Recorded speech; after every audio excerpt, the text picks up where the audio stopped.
Hello, everybody. Welcome back to Just Rolled Already. I'm Daryl. I'm John. I'm guest star Matt. Okay, and right now we're going to be doing Game Talk, where we're going to be covering genre mashups. Now, when we talk about genre mashups, we're talking about taking two or more concepts of genres and mixing them together, like space fantasy and Western sci-fi. Space Western. Space Western, space opera, whatever. You keep on going, Firefly. Cowboy Bebop, man. That's truly Space Western. That's a true Space Western because it's believable. Yeah. Okay, so we're talking about this, and when people do mashups, it can get confusing to understand what the setting is really like, because you take one thought mentality and trying to combine it with another. I made a joke about earlier, barbarian with a laser pistol. Yeah. That kind of like makes no sense, because how does he understand or conceptualize the fact that this brute with a limited mental capacity or understanding of technology, see previous episode. I'd use the orc excuse for the Warhammer 40k. Yes. Because they're actually powerful psychers, hence weird boys. But their weapons don't work. They think they work, so they will them to work. They're actually just literally throwing bullets out the front end. There's no combustion. They throw full bullets. They got like 60% more bullet. Yeah. That's 7% more bullet per bullet. 60% more bullet for each shot fire. Yeah, it makes perfect sense. But that's just kind of like saying this is how it exactly works. It's just the barbarian knows that if he pulls the trigger enough, it does DACA. Yeah. And when more DACA is good. When no more DACA, you replace DACA pile with more DACA. Oh God. Unga Tunga. Okay. Yeah. Then also, like, say, see, what's a weird one? Okay, we were talking about this off camera and off mic. The joke I made about instead of a shootout, you have two mages with wands at their side, ready to like blast each other in the middle of the street. In a fantasy western. Fireball. I don't know. That seems kind of clean. Like it's a kind of. I don't know. I don't find it the most intriguing concept to have like wizards with spell slingers. But that's how people see it at times when they do genre fantasy mashups. Western, like Weird West. Yeah. Then you have Cthulhu. Yeah, but I can't remember what. Talking. Yeah, I can't remember what show it was, but I know Jared talks about it a lot. The guns that they had always they said that fired shots, but it wasn't actually shots. It was actually magic. So they're not actually firing. There's no mechanics in it. It's magic, and you're focusing it through the pistol. So pistols are like now the de facto wand. Yeah, it's a better channeling device, I guess you can say. Yeah, or something to that effect. That doesn't make much sense to me. Yeah, true. Always with fantasy mashups, especially if you include magic. Okay, fantasy is the biggest cop-out, in my opinion, to describe or explain everything. Yeah. It just is. Doesn't matter if it makes sense, it just is. Well, there's also, like, to define fantasy, you can't really just say, oh, it's fantasy. There's very particular fantasies. There's, like, medieval fantasy. There's Cthulhian fantasy. Well, there's Victorian. There's Victorian fantasy. There's this set eras. It's based on the mental explanation of certain things to people, and also what their minds create because of ideas or what they hear. Well, mostly it's based around eras and just scope of knowledge. Yeah. Does everyone think the world is flat, or can everyone explain to me what the internet is? Renaissance fantasy. Yeah. Mm-hmm. Where Leonardo da Vinci's all of their creations actually exist and they all work.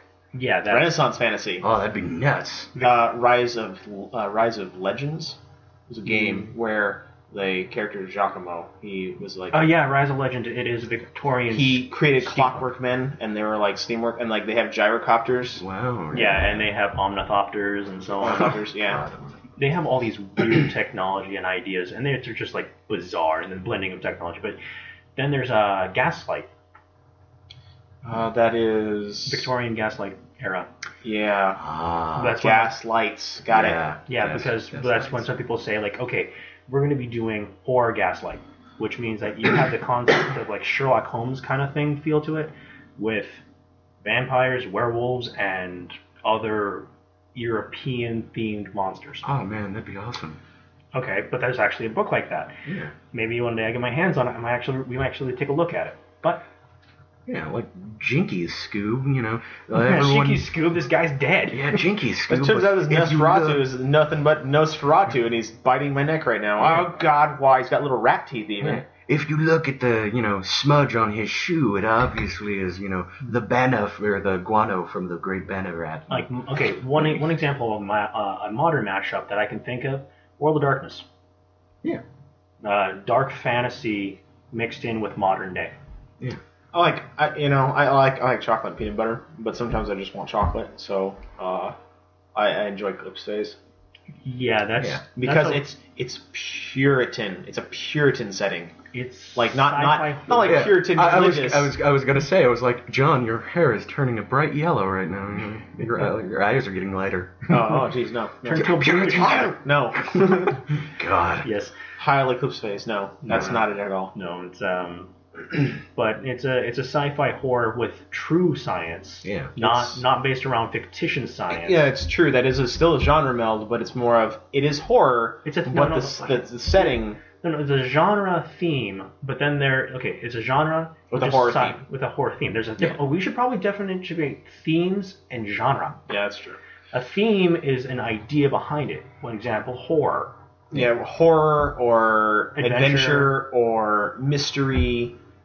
Now, that's still genre-esque. I mean, they're really interchangeable words. Yeah. But, like, a genre is, like, in the vein of some creative thought or inspiration. Yeah. So, like, J.R.R. Tolkien as an inspiration, so it's a fantasy genre. Fantasy adventure. Or to maybe even break it down to something that, maybe a little, is Metroidvania.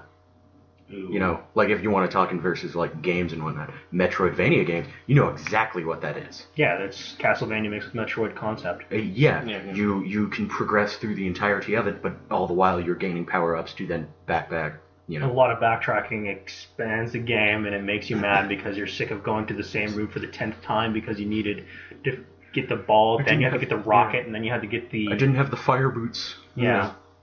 And you need to get the upgraded armor and shield and increased range on the rockets. Yeah, but I mean that's a genre. Yeah. Now, if you were to put like a Metroidvania cross like horror, like that would be really interesting.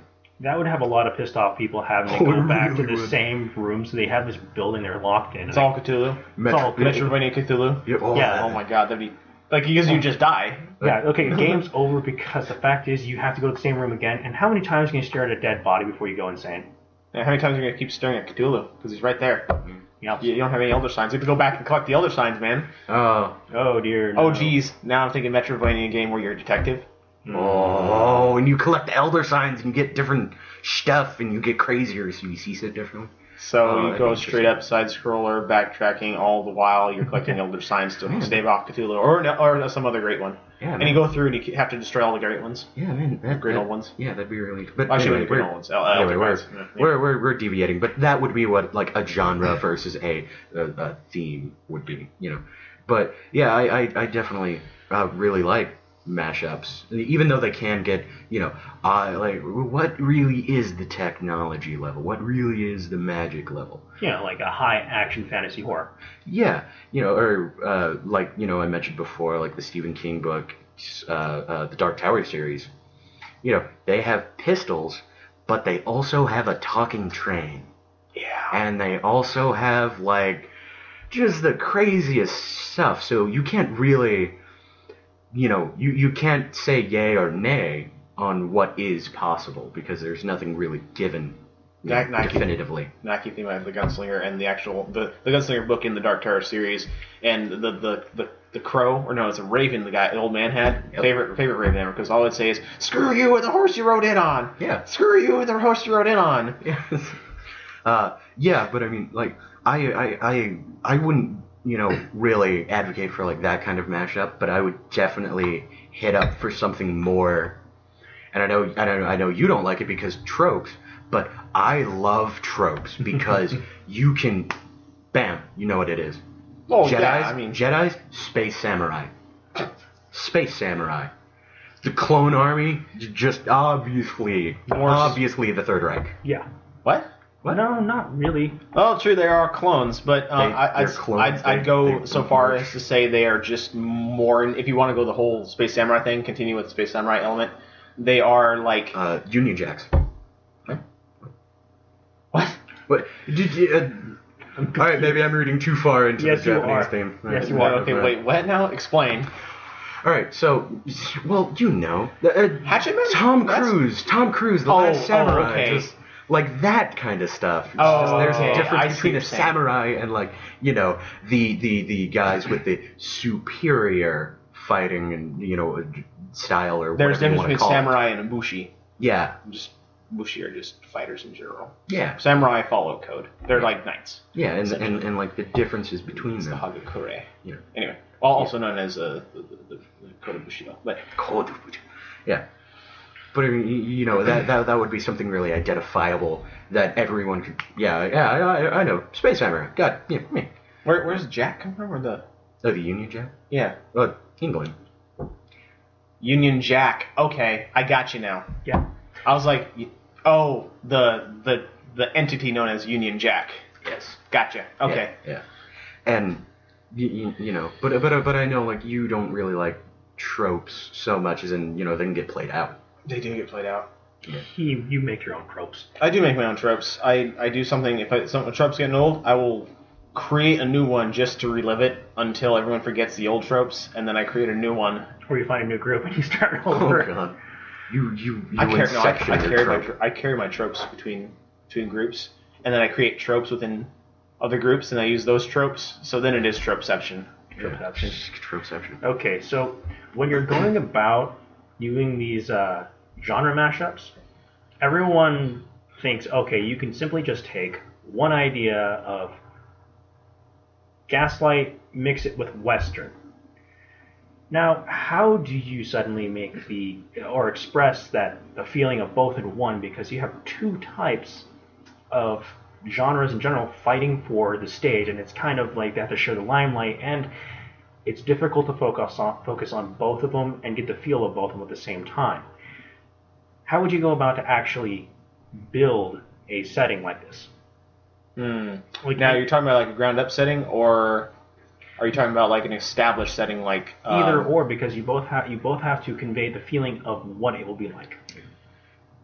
That's incredibly difficult because it's generally better to go with an established setting because all of the details of it are listed, like kind of like these people know this with images explicitly. Yeah, and then they've got like pictures, and so it's a little bit more it's more understandable and easier to visualize. Yeah. Yeah, it's just you have to if you're gonna do something like ground up, you have to define it prior to character creation. Yeah. And you need to make everyone abundantly aware of how these things interact with each other and to what degree the genre exudes what element. Yeah. Like it's obviously more fantasy than sci-fi. Yeah. It's going to be more dungeon crawly, less laser pistol-y. Laser pistols just happen to be there. Yeah. I was recently reading something on the D&D website, but anyway, the way this guy creates his campaigns is he'll have like he'll have his general setting, and then he'll have like if you're a dwarf, here's some dwarfy things that you might know. If you live in this city, here's some of this city's things you might know. Finer details based on the setting. Yeah, finer details based on your setting or your character creation or blah blah blah blah blah. It adds an element of involvement to players, and they will then deviate from deviant behavior. Yeah. Because deviant behavior is like, I'm going to do this because I can, and there is nothing you can stop me. Op. Chaotic neutral. Chaotic neutral card. Everyone's got chaotic neutral cards. Everyone's got their chaotic neutral cards. Okay, good. Let's debunk the setting. Yes. Let's just make this completely. Yeah. Let's make the story moot. It's moot. Yeah. But chaotic neutral. Pun. I'm a chaotic neutral wizard. I can do this. Yeah. I have to worship an evil deity. I don't care. I'm chaotic neutral. It works. Yeah. But anyway, another thing that I actually really liked was that it just in case for like you were saying, how do you incorporate them both? One that I've actually found works really well is go ahead and make competing factions with different kinds of technology. You gotta. So you have so you have your gaslights, and you have your Westerners, and I don't know, really, as long as you have the two competing factions, you can build anything. Right, I can imagine Gaslight's kind of like, now, I've never played Gaslight. Gaslight is kind of more in the line. Gaslight is a very dark theme. Yeah, but it keeps my mind keeps going back to the old World War One gas mask for whatever ungodly reason. They actually did wear gas masks at times. It makes sense because actually it's more in the lines of it's just their gas masks, by the way, were nothing more than just cloth over the face. Yeah. But like think more Sherlock Holmes than World War One. Yeah. It's pre-World War One, and that's what you have to think about because you have everything is lit by gas at night. Now, if you think about you're walking through the streets with your 6-shooter, and you're walking around, and obviously in your duster and your hat, and suddenly you see Jack the Ripper running through the streets, and what you do? You go chase him down, you gun him down, and you use the gaslights to your advantage. But it makes an eerie setting because you have What are they? Pretty much what gaslights are is over in Europe, especially like London and whatnot. They were like street lamps. Oh, that I knew. But like, how are you using a gaslight? It is the era of the set. Oh, okay, never mind. Based around the technology. I thought you had like something like freaking pumpkin scissors. Where the gaslight.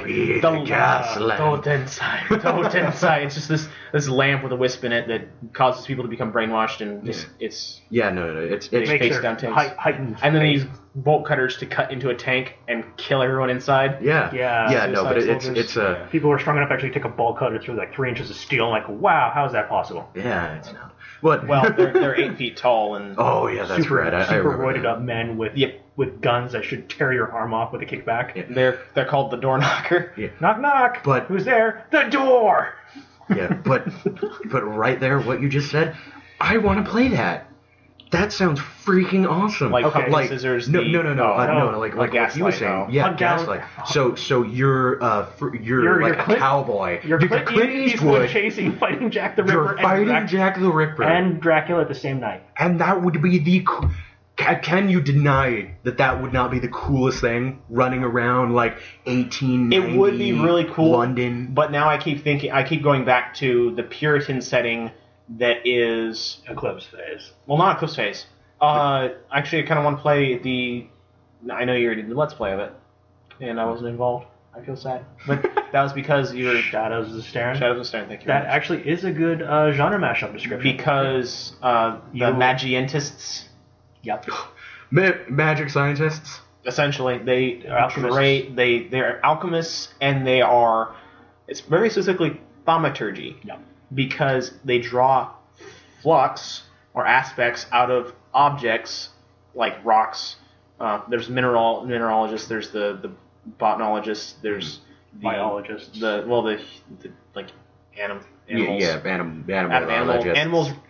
vegetable mineral essentially. Yeah. And they draw flux out of it and they use it for things. And they have guns. And then you have also the people who are like druids, and then you have people who are religious. The traditional, and then so you're fighting between tradition, religion, and progression. Yeah. Like that right there sounds super awesome. But that's a theme. But we're talking about a genre, and you're mixing kind of a steampunk, dark ages alchemy, thaumaturgy with.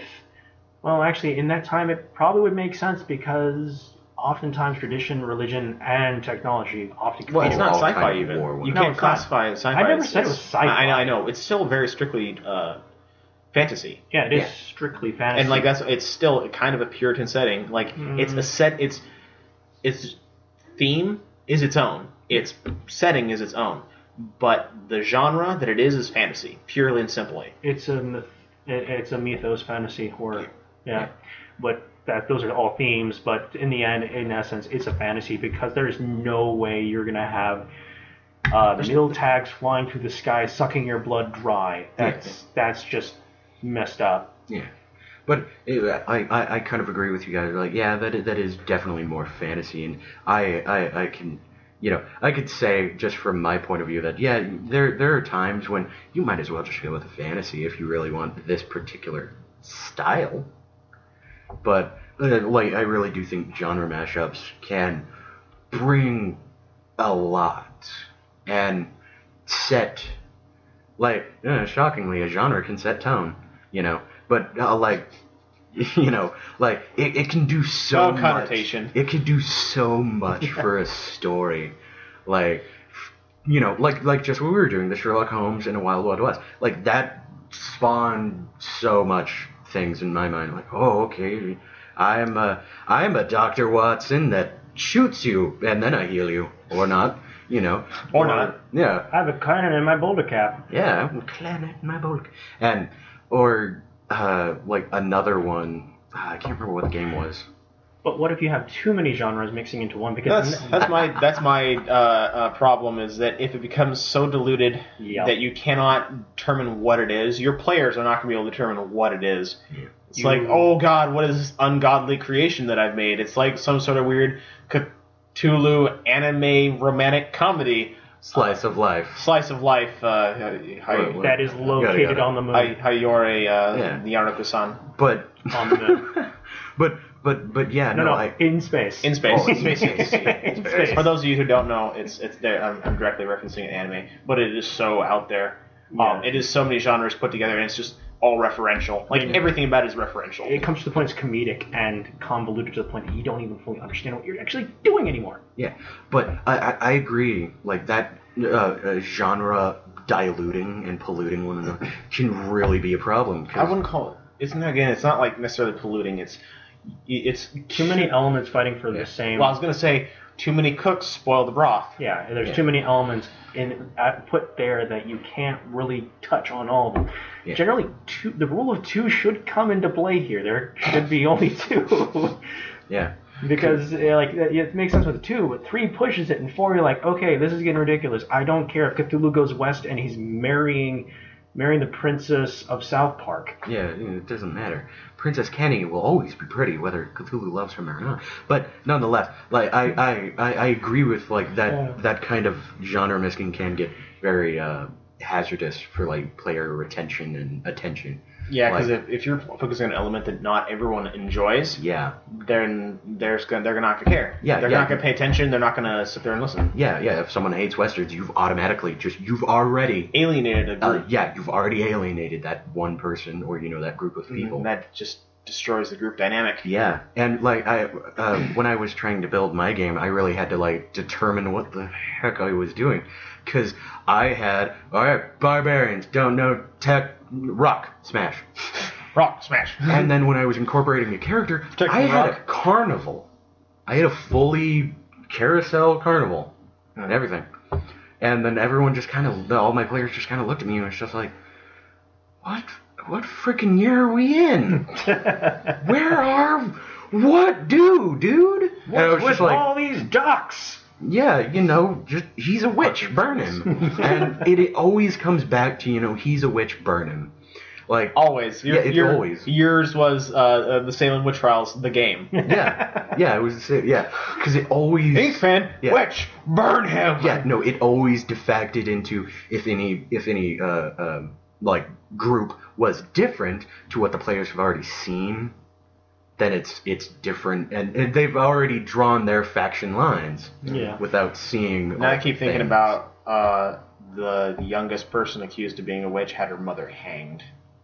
She was forced to confess to being a witch, and then subsequently her mother was accused of being a witch and then hanged.